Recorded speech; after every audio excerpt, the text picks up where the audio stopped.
As some of you already know, about a month and a half ago, my hamster Biscuit passed away. She was 2 years and 10 days old. We had just celebrated her second birthday, and her death came as a surprise. She looked very young for her age, and she was extremely active, both in her playpen and her cage. I was in such a shock. And everything looked normal the day before. She was very active, we interacted, she took some food from me. It was just a day like any other day. And then in the middle of the night, I just woke up to her screaming. And at first I thought maybe she was scared of something. Maybe she saw a shadow or some shape and she got scared or something like that. But then she continued screeching and I got up just to check if maybe she wasn't stuck somewhere.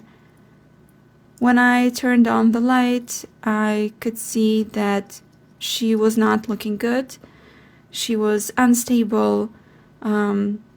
Sometimes one of her back legs or sometimes both of them were not functioning properly and she couldn't hold balance, and I could just see that she wasn't doing well. Of course, I was shocked. I had no idea what was happening. She didn't seem hurt anywhere. I looked her over, no wounds, nothing, but my suspicion is that she had a stroke, and that's why she couldn't move her back legs. Again, as I said, this came as a shock to me. I just held her in my arms and tried to calm her down. And I thought, okay, if it's a stroke, maybe she will be able to deal with it, and if her legs stay paralyzed, that's not a problem, as long as she is alive. But unfortunately, in under an hour, she passed away. This was in the middle of the night, and there was no possibility to look for any help, and I think also that probably no one could have helped in time. This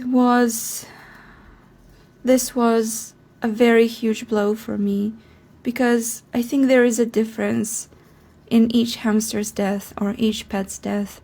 But when you know they're old and sick and like they look really bad and you can see that they might go any day, you're kind of preparing for it mentally. And you know that maybe they're suffering, that their life quality is not so great. So there is still that positive aspect that they're escaping suffering after they pass away. But in this case, she was completely fine. She was super energetic. She did not look 2 years old. So it's a little bit harder to deal with her death. And that's why today I wanted to talk about grief. It's very difficult when your pet passes away, especially when it's this suddenly. And I think for me in general, I try to focus on more positive things. I try to focus on the fact that they had a good life, that they had good conditions living with me, that they could play, enjoy, and that basically their life was good, which is not the case, unfortunately, with many hamsters.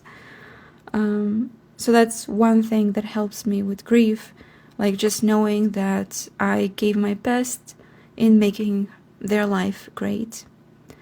Another thing is related to what I do with their body after their death. Now, there are different options. You can cremate your pet or you can bury them. For me, I do prefer to bury them. What I like to do is I like to find a tree in my yard or some roses or any other flowers and just bury them there. And this time it was the same. I like to take some bedding from their nest and put it in their grave, along with some gifts like treats and many seeds and maybe their favorite toy if they had one. A lot of treats for them. I don't know, for me it kind of makes it easier. I imagine that in the future they will become a part of the tree or the flowers, and it makes me think that they are continuing their life just in a different form, and that they will have peace as well. That's very important for me. I think the most painful thing is if they suffer.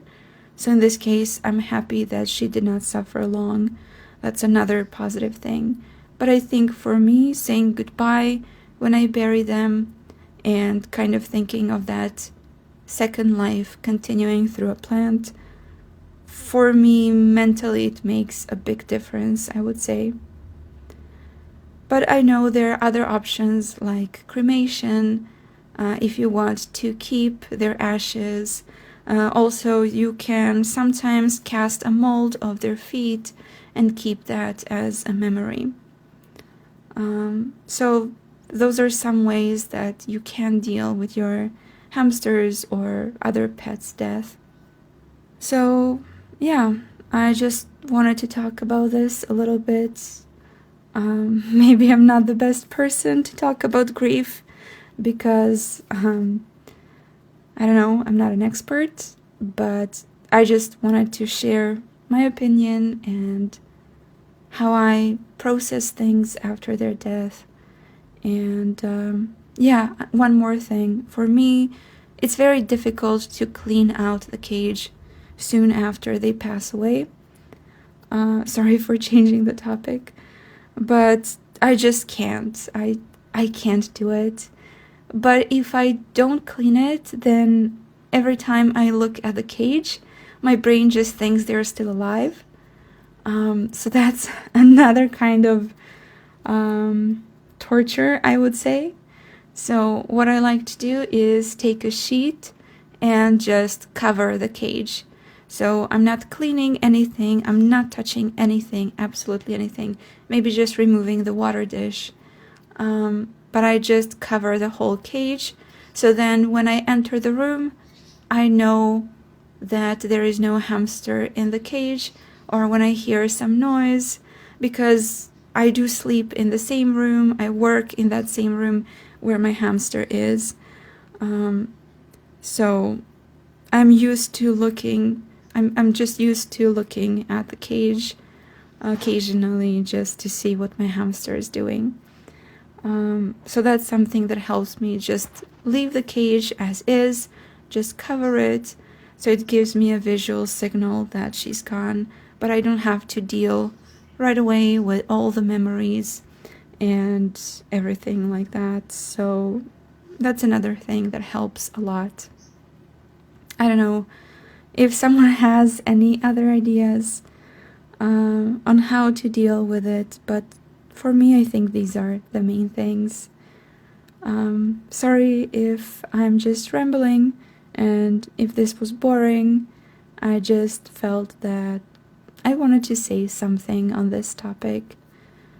So, yeah. And about the future, I think definitely I will get a hamster in the future. In my city, sometimes it's a little bit difficult to adopt a hamster because not many are given away, but at some point I'm sure I'll find one.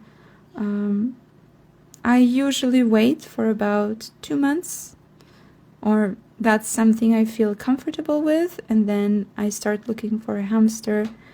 Or if something happens earlier, of course, if I see one, of course I will adopt them, because I feel like if my cage is just sitting empty, a hamster is losing a chance of a good life.